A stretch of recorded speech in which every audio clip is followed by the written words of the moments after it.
What if the story of Noah's Ark is not just about a boat? What if it is about the moment a man looks at the world around him and realizes something is breaking, quietly, slowly, everywhere? Not in the sky first, in people, in families, in the way men speak to one another, in the way violence becomes normal, in the way the sacred begins to feel old-fashioned. And then, in the middle of that world, one man hears an instruction so strange, it must have sounded impossible. Build an ark, not a palace, not a temple, not a weapon, a wooden refuge. And the more you think about it, the more unsettling it becomes, because Noah was not told to explain himself to everyone. He was not told to win an argument. He was not told to prove the rain before it came. He was told to build, board by board, day after day, while the world kept laughing, trading, marrying, working, eating, pretending everything was fine. So tonight, we are going to slow the story down, not rush past it like a children's painting with animals in pairs and a rainbow at the end. We are going to ask what the ark may have looked like, how it may have been built, why the details matter, and what kind of faith it takes to keep building something no one else understands yet, because maybe the ark was never only about surviving water. Maybe it was about surviving a world that had forgotten how to listen. To understand how Noah's Ark was really built, we have to go back to the moment before the first board was ever cut, before the animals came, before the rain began, before the door was shut.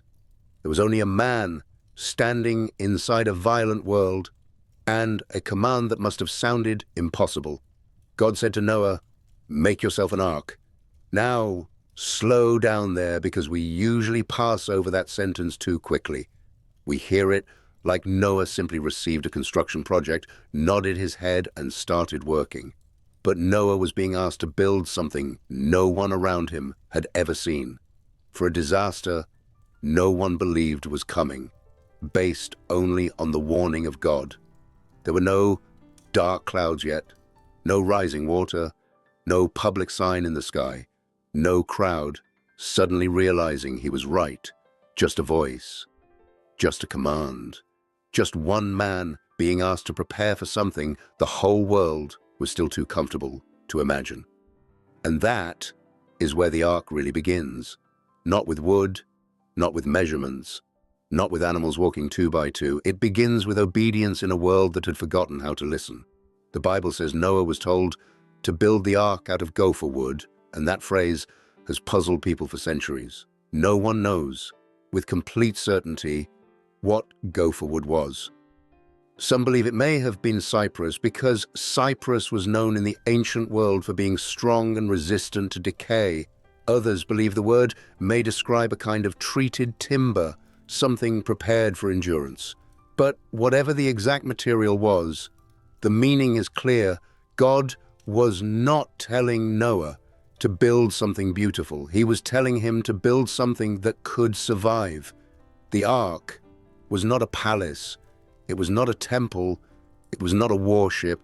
It was not built to impress anyone. It was not designed to move quickly or conquer the sea. No sail is mentioned, no oars, no steering system. And that matters because Noah was not being asked to control the flood. He was being asked to be carried through it. Most people imagine Noah's Ark like a children's painting, a small wooden boat, a smiling old man, a few peaceful animals looking out from a window, a rainbow waiting at the end. But Genesis gives us something much heavier than that. The ark was 300 cubits long, 50 cubits wide, and 30 cubits high. In modern terms, that is roughly 450 feet long, 75 feet wide, and 45 feet high. This was not a little boat in a backyard. This was a massive floating structure, longer than a football field and a half, built to hold life while the world outside was being undone. And here's the strange part. The ark was not really shaped like the ships we imagine today. It was closer to a great wooden vessel, a floating refuge. It did not need to travel somewhere with precision. It only needed to remain afloat. It only needed to hold. It only needed to keep the waters outside and the breath of life inside. That detail matters because sometimes we think rescue means control, We think if God is saving us, he will also explain everything, steer everything, and let us see exactly where we are going. But Noah's Ark does not work that way. Noah enters the ark, and after that, he cannot steer the flood. He cannot stop the rain. He cannot check the ground beneath the water. He can only remain inside what God told him to build. And maybe that is why this story still reaches into people after thousands of years. Because every life eventually meets water it cannot control, a loss you cannot reverse, a door that closes, a season where the old world is gone, but the new one has not appeared yet. And in that moment, the question is not whether you can steer the storm. The question is whether you're inside something that can hold you. The ark had rooms inside it, compartments, divisions, order. That may sound like a technical detail, but it is one of the most human parts of the whole story. A giant empty box would have become chaos. Animals would have crushed each other. Food would have been lost. The structure itself would have been weaker. So before the waters ever rose, the inside had to be prepared. The inner world had to be ordered before the outer world collapsed. Then God told Noah to cover the ark with pitch inside and out. Do not miss that. Inside and out, not only the part people could see, not only the surface that looked finished, the hidden places had to be sealed too. Because water does not need a large opening to destroy something. It only needs a crack and time. That is true of an ark, and it is true of a human soul. A little bitterness, a little compromise, a little anger that never gets dealt with, a little voice that keeps saying, it does not matter. And slowly, quietly, the water gets in. Now imagine Noah building this under an ordinary sky, cutting wood, dragging beams, measuring, joining, sealing, building rooms for animals that had not arrived yet, storing food for a crisis no one else believed would happen. And while he worked, life around him continued. People ate, people drank, people married, people bought and sold. The world kept moving with the confidence of people who believed tomorrow would look exactly like yesterday. That may be the most frightening part of the story. The world did not look like it was ending. It looked normal, and Noah kept building anyway, because the ark was not built when the flood began. By then it was too late. The ark was built while the sky was still clear, and maybe that is the warning hidden inside every measurement, every board, every sealed crack. What you build before the storm is what carries you through it. The more you look at the ark, the more you realize it was not built like a normal ship, and that single fact changes the whole story. A ship is usually built to go somewhere. It has a direction, a destination. A captain who studies the wind, reads the water, adjusts the course, and tries to arrive safely on the other side. But Noah's Ark was different. The Ark was not built to sail. It was built to float. That sounds simple, but it is not, because it means Noah was not building a vehicle of control. He was building a vessel of surrender. There is no mention of a rudder, no sail, no map, no navigation system. Noah was not told, build a boat and steer your family to the mountains. He was told to build an ark, enter it, and let God carry what Noah could no longer carry himself. That is a very different kind of faith. It is just one thing to trust God while still feeling like you have your hands on the wheel. It is another thing to trust Him when there is no wheel at all. And maybe that is why the ark was shaped the way it was. The dimensions in Genesis are not random. 300 cubits long, 50 cubits wide, 30 cubits high, long, broad, heavy, stable, not elegant in the way a sailing ship is elegant, but powerful in a quieter way, like a chest, like a coffin for the old world and a cradle for the new one. Something built not to race across the water, but to endure the violence of it. Think about that image for a moment. Outside the ark, the world is being unmade. The deep breaks open. The rain falls. The boundaries that made life feel predictable disappear. Land and sea are no longer where people thought they were. The old map becomes useless. Every familiar road, every familiar field, every familiar doorway is swallowed. And inside this wooden vessel, life is packed together in darkness, held by a structure that does not look impressive anymore. It only has to hold. That may be the most honest picture of survival in the entire Bible. Because when the flood comes in a person's life, survival rarely feels beautiful. It is not cinematic. It is not clean. Sometimes it is just staying inside what is keeping you alive. Sometimes it is just breathing one more day inside a structure you did not fully understand when you were building it. A prayer you used to repeat. A discipline you kept when it felt pointless. A relationship you did not abandon. A truth you sealed into your heart before the water got in. The ark had 3 levels, and that detail matters too. Lower, second, and third decks. In other words, Noah was not building one open space. He was building an ordered world inside a collapsing one. There would have been places for animals, places for food, places for supplies, places for people, places for movement, places for waste, places for breath. Nothing about that would have been glamorous, but everything about it would have been necessary. That is the part we often miss. The miracle did not cancel the practical work. God could have saved Noah any way he wanted. He could have lifted him above the waters. He could have made the flood pass around his house. He could have spoken one word and hidden Noah in a place no storm could touch. But instead, God gave instructions, measurements, materials, rooms, pitch, food, a door, a window, and then Noah had to work. That tells us something about how God often moves.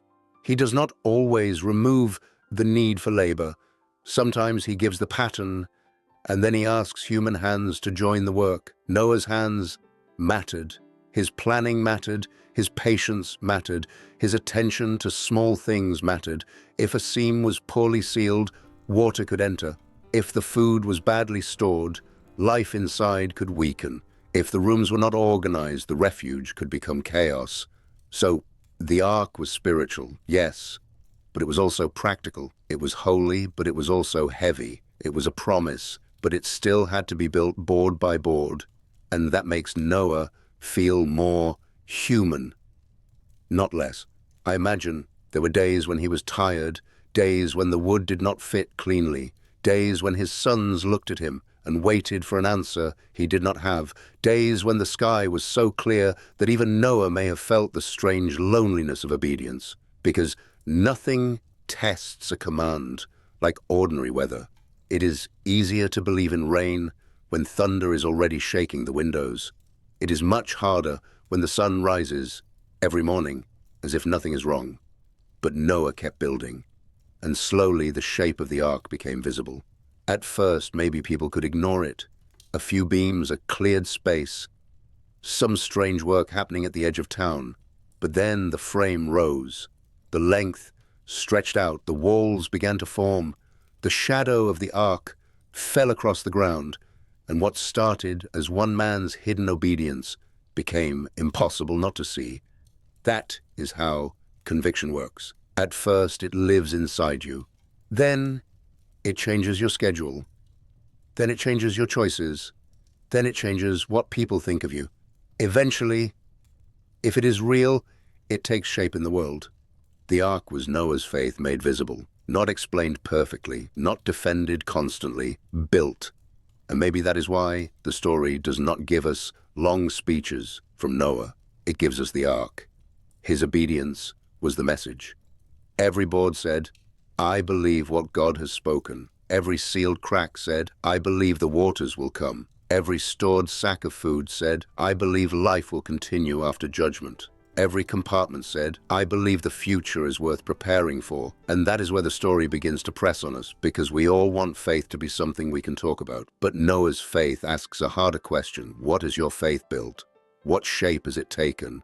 What part of your life would make no sense if God had not spoken? The ark stood in a normal world as a strange sign, a warning, a refuge, a testimony. And for a long time, it must have looked useless until the first drop fell. Now, We have to talk about the part of the story everyone remembers, but almost no one slows down enough to feel: the animals. For many people, this is the image they carry from childhood: lions and sheep, elephants and birds, giraffes bending their necks through the roof, a peaceful parade of creatures walking into a wooden boat while Noah stands there like a gentle old man in a storybook. But if you take the story seriously, the arrival of the animals is not cute. It is mysterious. It is overwhelming. It is almost frightening, because the Bible does not describe Noah running across the earth with ropes and cages, trying to capture every creature by force. It says the animals came to him. That means Noah built rooms before he knew exactly what would fill them. He stored food before he heard the sound of hooves. He prepared a refuge for lives that had not yet arrived. And then, at the appointed time, creation itself began moving toward the ark. Imagine that for a moment. The frame is finished. The pitch has dried. The food is stored. Noah and his family are standing near this massive wooden structure that the world has probably mocked, questioned, ignored, and misunderstood for years. And then the animals begin to come, not as decoration, not as a charming scene for a painting, but as living proof that something larger than human opinion is happening. Birds in the sky, beasts on the ground, small creatures moving low through the dust, pairs of animals coming toward one door as if the whole breathing world knows what mankind refuses to understand. The same creation that had been placed under human care in Eden is now being gathered into a wooden refuge because the human world has become too violent to continue as it was. That is a heavy thought. The ark was not only saving Noah, it was saving continuity. It was carrying the future. Seed, breath, blood, memory, instinct, hunger, sound, movement, life.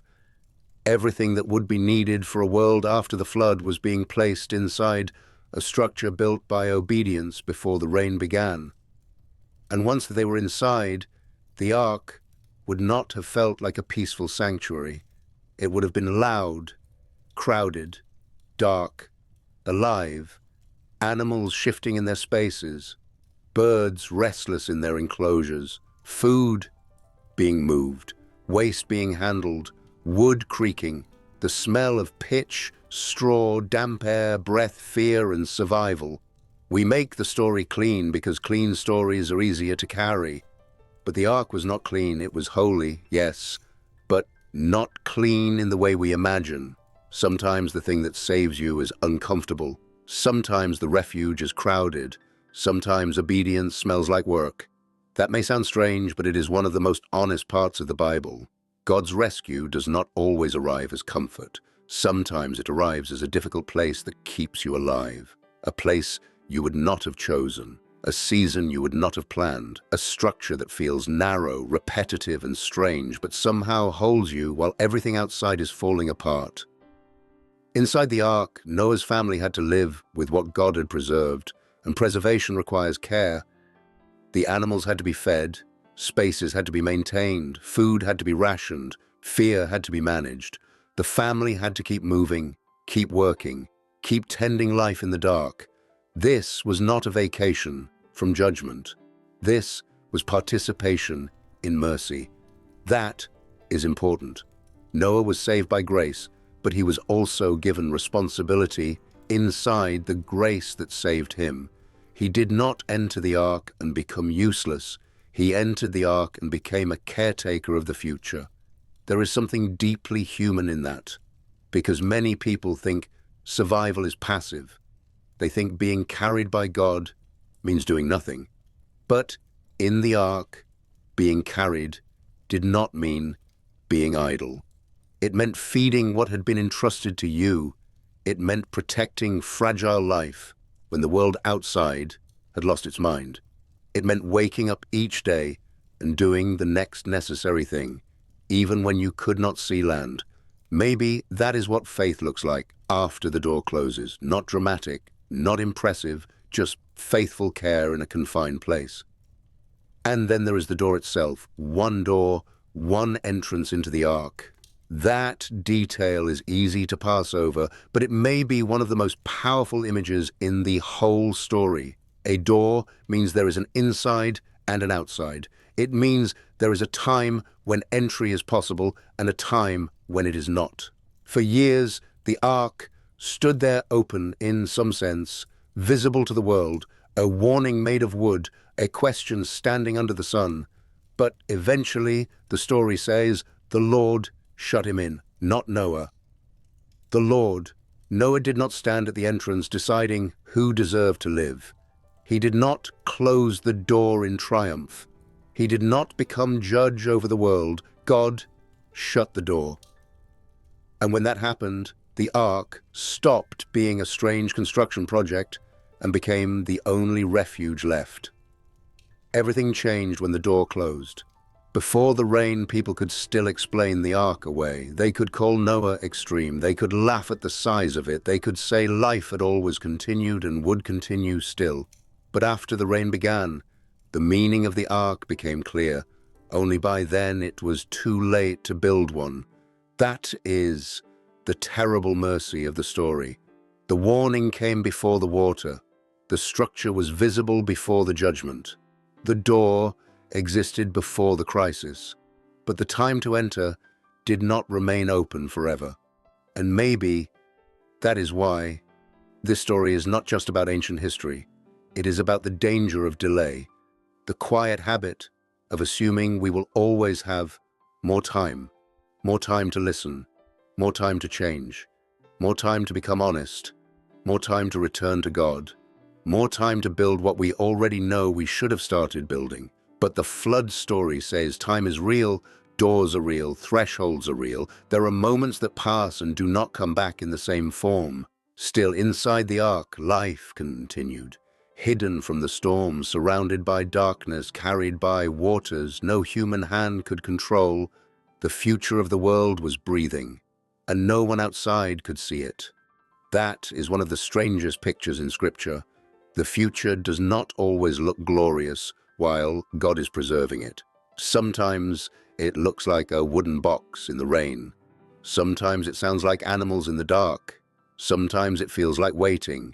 But it is still the future, and it is still being held. The part of the story most people remember is the rain. 40 days and 40 nights, the sky opening, the waters rising, the world disappearing. But if you read the story slowly, you realize the flood was not only about rain, it was about waiting. Because once Noah entered the Ark, his work changed. For years, maybe decades, his faith had looked like building, cutting wood, sealing cracks, storing food, preparing rooms, answering questions, carrying the weight of a command that no one else could see. But after the door closed, Noah could not build anymore. He could not improve the structure. He could not add one more beam. He could not go outside and fix what he had forgotten. The dry season was over. The time for preparation had ended. Now came the part no human being enjoys, trusting what had already been built. That may be the hardest part of the Ark story, not the labor, not the ridicule, not even the size of the vessel. The hardest part may have been the moment when Noah had done everything he could do, and all that remained was to stay inside. The rain began.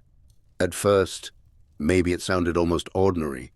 Drops against wood, a sound people had heard before. But then it did not stop.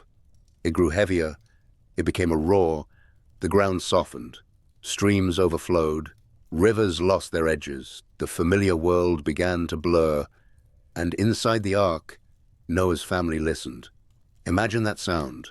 Water striking above them, animals moving around them, wood groaning under pressure, children, sons, wives, faces lit by dim light, all realizing that the life they knew was not coming back in the same way. The flood was not just outside the Ark, it was inside their memories too. Every place they had known, every path they had walked, every neighbor who had laughed, every ordinary morning they once thought would repeat forever, gone. That is something we often forget. The ark saved Noah, but it did not spare him from grief. He survived the flood, but he still had to live through the ending of a world. Rescue does not always feel like happiness while it is happening. Sometimes rescue feels like darkness, noise, confinement, and the long ache of not knowing what comes next. And that makes the story more honest, because many people who come to God expect rescue to feel immediately peaceful. They imagine that if they are inside God's will, the fear will disappear, the questions will disappear, the storm will become quiet.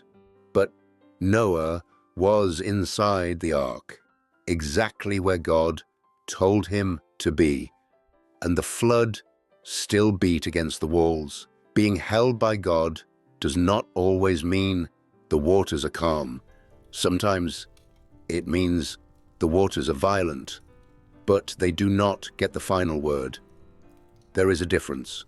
The ark rose above the earth, but Noah could not see where he was going. That image matters. The whole structure lifted from the ground, separated from everything familiar, carried by forces too large for human control. No landmarks, no road, no horizon he could trust. Just water, and more water, and more water. This is what waiting does to a person. At first, you count the days, because counting gives you the illusion of control. 1 day, 2 days, 10 days, 40 days. But then the rain stops, and the waiting is still not over. The floodwaters remain. The ark still floats. The door is still closed. The world is still hidden beneath the surface. And that is when faith becomes quieter. Not the faith that builds while everyone watches, not the faith that makes a dramatic decision. The faith that wakes up inside the same wooden walls and does the next necessary thing. Feed the animals, check the food, comfort the family, listen to the silence after the rain, wait for a sign that the waters are going down. Noah had to learn that the end of the storm is not always the same as the beginning of restoration. Sometimes the rain stops before the ground appears. Sometimes the crisis ends before life makes sense again. And in that space, people can become restless. They want to open the door too soon. They want to force a new beginning. They want proof that the waiting meant something. But Noah could not rush the earth back into view. He could only wait until the waters receded. So he sent out birds, first the raven, then the dove. The raven went back and forth. The dove returned because it found no place to rest. Then Noah waited 7 days and sent the dove again.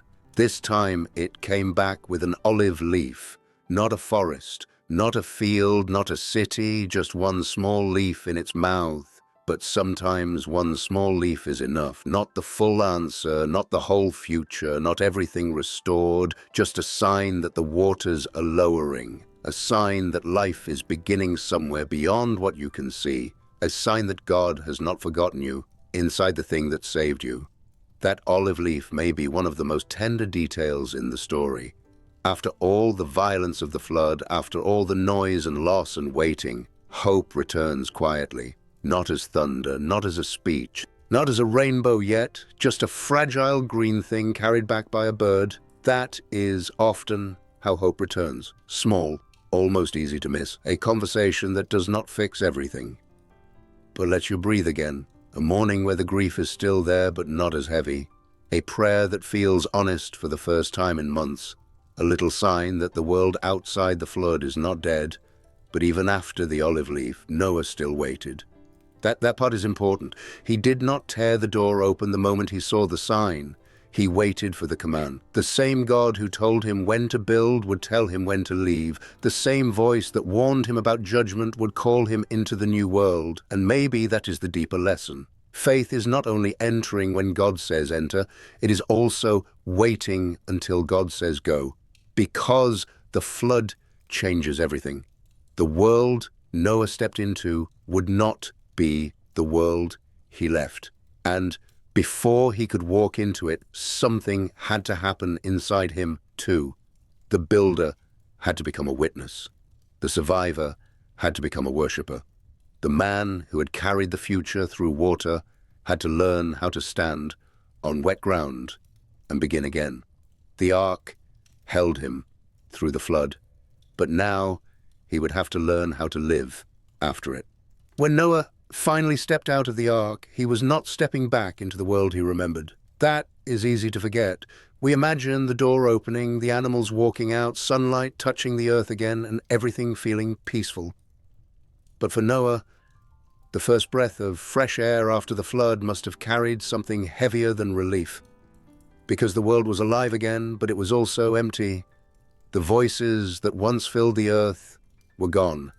The cities, the fields, the houses, the familiar paths, the ordinary noise of human life.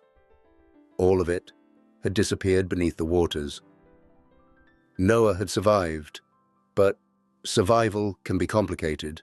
Sometimes being spared means you become the one who has to remember what was lost. Sometimes the person who walks out alive still carries the weight of the world that did not. So, when Noah left the ark, he was not just leaving a wooden vessel. He was leaving the long season of being hidden. He was leaving the darkness that had preserved him. He was leaving the place that had smelled like animals and pitch and fear and mercy.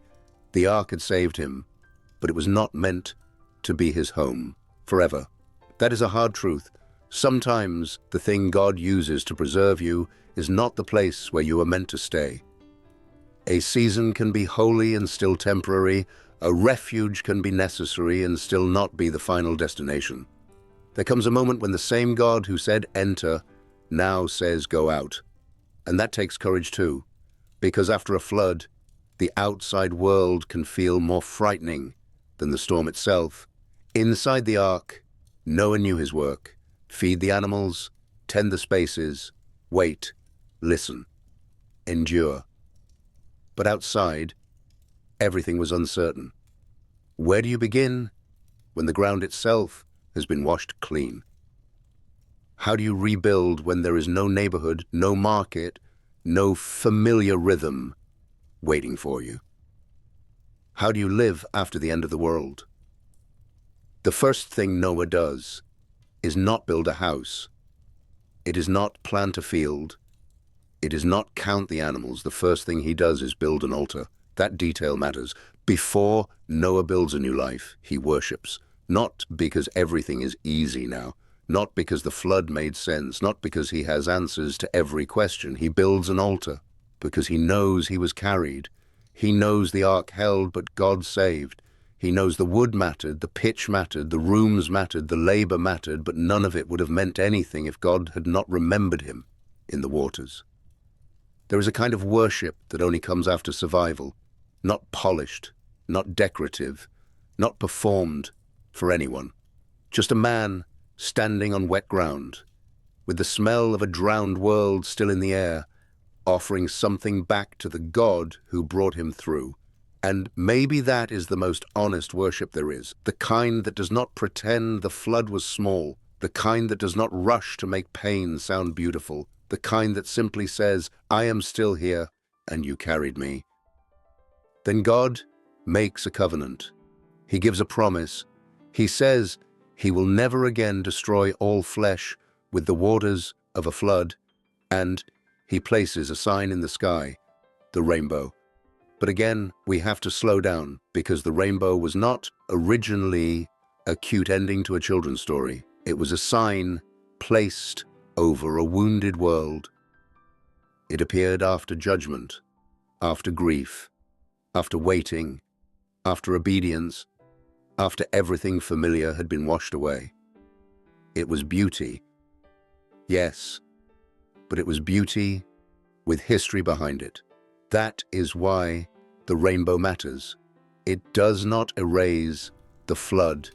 It stands over it. It does not pretend the waters never came. It says the waters will not have the final word. And that is very different, because real hope does not require you to forget what happened. It does not ask you to act like the storm was harmless. Real hope stands in the same sky that once terrified you and says God is still here. The bow in the clouds becomes a reminder, not only for Noah, but for every generation after him. A sign that God sees the earth, a sign that judgment is not his final desire, a sign that the Creator who grieved over violence is also the God who binds himself to mercy. And yet the story does not end with a perfect man in a perfect world. That is important too. Noah is righteous, but he is still human. The flood washes the earth, but it does not erase the brokenness inside the human heart. The world begins again, but humanity is still humanity. And that makes the story more serious than a simple tale of destruction and rescue. Because the real problem was never only outside the ark, it was also inside the people who came out of it. That is the uncomfortable truth Genesis keeps telling us. You can survive the flood and still need grace. You can be chosen, obedient, preserved, and still carry weakness in you. A new world does not automatically create a new heart. And maybe that is why Noah's Ark points beyond itself. The Ark preserves life, but it does not fully heal it. The flood judges violence, but it does not end sin. The rainbow promises mercy, but it also leaves us waiting for a deeper rescue. A rescue not made of gopher wood, not sealed with pitch, not floating over judgment. Something greater, someone greater, because one day, much later, another man would speak about the days of Noah. Jesus would say that people were eating and drinking, marrying and giving in marriage until the flood came. Not because ordinary life is evil, but because ordinary life can become a lullaby. It can make people sleep through the warning. It can make them ignore the door while it is still open. And that brings the story close again. Noah's Ark is not only about how a vessel was built, it is about what kind of person listens before the rain, what kind of soul prepares before the crisis, what kind of faith keeps working when the sky is still clear, and what kind of God gives a door before the waters rise. The Ark was built board by board, but the deeper question was always this: would anyone listen? Noah did. If you are still here with me, near the end of this video, I want to invite you to subscribe to our channel and walk with us every day. We are building this for people who are curious about the Bible, but do not want shallow answers. People who want to understand the old stories slowly, honestly, without noise, without performance, without being talked down to. So if this story is opening something in you, stay with us, subscribe, and let's keep walking through these forgotten rooms of Scripture together. Now, let's go back to the Ark, because there is one final layer we have to see before the story can really close. Noah's Ark was a refuge from judgment. That much is clear. The waters came, the world outside was undone, and everyone inside the Ark was carried through. But if we stop there, we miss why this story has stayed alive for thousands of years. The Ark was never only about Noah. It was pointing forward. It was a shadow of something greater, or better said, someone greater. Because much later, Jesus would speak about the days of Noah. He did not treat the flood like a fairy tale. He treated it like a warning. He said people were eating and drinking, marrying and giving in marriage until the day Noah entered the Ark. Life looked normal, the sky looked normal, the world felt permanent. And then the flood came. That is the haunting thing about the days of Noah. They were not frightening because everyone knew the end was near. They were frightening because almost no one did. The danger was hidden under normal life. Meals, weddings, work, conversation, plans, ordinary things, human things, good things even. But all of it became dangerous because it made people deaf. And that may be the part of the story that feels closest to us. Most people do not ignore God because they wake up and decide to become evil. They ignore him because life is full, Because there are bills to pay, messages to answer, houses to clean, careers to build, children to raise, bodies to care for, dreams to chase, pain to avoid, and slowly, without noticing it, the soul becomes crowded, not necessarily with wickedness, sometimes just with noise. Then one day the ark is standing right in front of us and we do not see it anymore.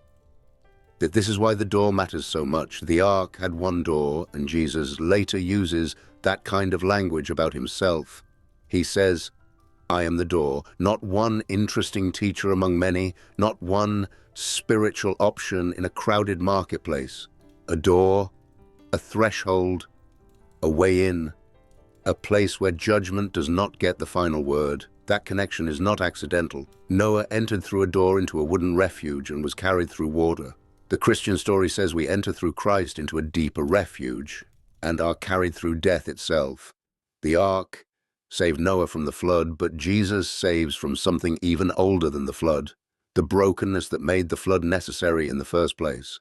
Because remember, the flood could wash the earth, but it could not wash the human heart. It could remove violence from the world for a moment, but it could not remove the seed of violence from mankind. Noah stepped into a new world, but he did not step into a sinless one. The problem came out of the ark with him. That is why we needed more than an ark. We needed a savior. And here is where the story becomes beautiful in a quiet way. Noah's ark was covered in pitch, inside and out, so the waters could not enter. Christ is not sealed with pitch. He is covered in wounds. And through those wounds, somehow, mercy enters the world. The ark survived because judgment stayed outside. Jesus saves because he allowed judgment to fall on himself. Do you feel the difference? The ark was wood that protected a family from the flood. The cross was wood where the Son of God entered the flood for the whole human family. And suddenly, the details begin to echo. A wooden structure, a coming judgment, a door of rescue, a world that does not listen, a small remnant that believes, a future carried through death into life. The Bible is not repeating itself by accident. It is building a pattern, slowly, patiently, generation after generation, until the shape becomes clear. The ark was not the final answer. It was a preview. And if that is true, then the question of Noah's ark is not only how was it built? The deeper question is, why was it built?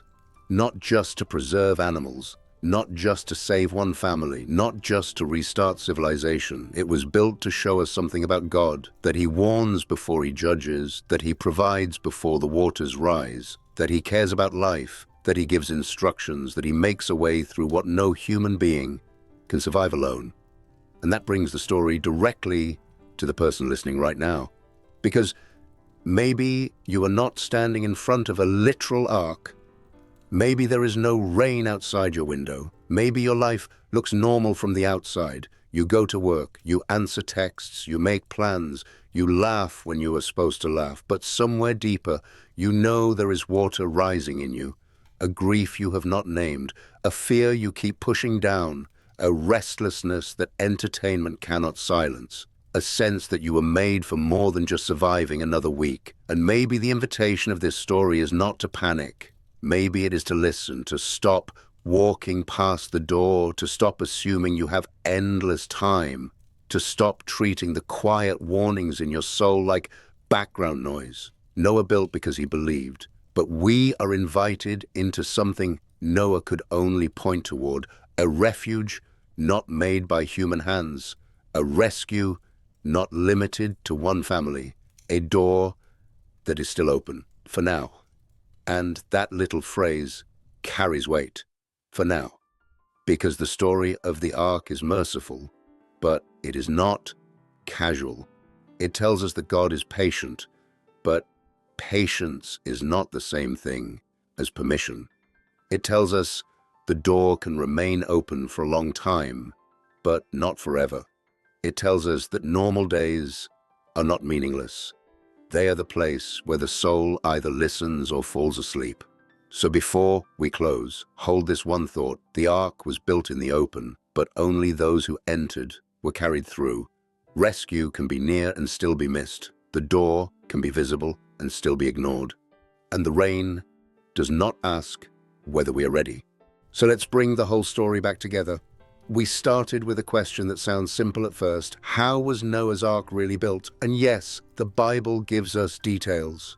Gopher wood, 300 cubits long, 50 cubits wide, 30 cubits high, 3 decks, rooms inside, pitch inside and out, 1 door, a covering, food stored in advance, animals gathered into a wooden refuge before the waters came, but by now you can feel it. The Ark was never only about construction, it was about listening. That is the thread running through the whole story. Noah listened when the world did not. He listened before the sky changed. He listened before the first animal arrived. He listened before there was any proof that his obedience made sense. And because he listened, his faith became visible. It became beams and rooms and sealed cracks. It became food stored in the dry season. It became a door standing open in a world that thought it had endless time. That may be the quietest tragedy in the story. The Ark was visible. It was not hidden in heaven. It was not buried underground. It stood there in the open, board by board, year after year, a warning so large people had to walk around it. And still they did not enter.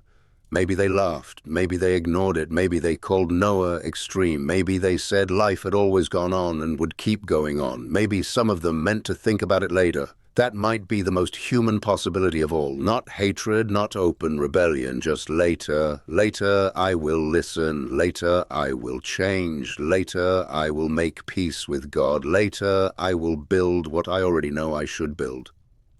But the flood story is honest about time. Later is not a promise. Later is a door we assume will stay open, because it was open yesterday. And then, one day, it closes. Not because God was impatient. The Ark itself was patience made of wood. Every board was mercy. Every measurement was mercy. Every year before the rain was mercy. God warned before he judged. He provided before the waters rose. He made a way before the world understood it needed one. That is the kind of God this story reveals. Not a God who enjoys destruction, not a God looking for an excuse to erase. A God who grieves violence. A God who preserves life. A God who gives instructions in advance. A God who remembers a man and his family in the middle of waters no human being could survive alone.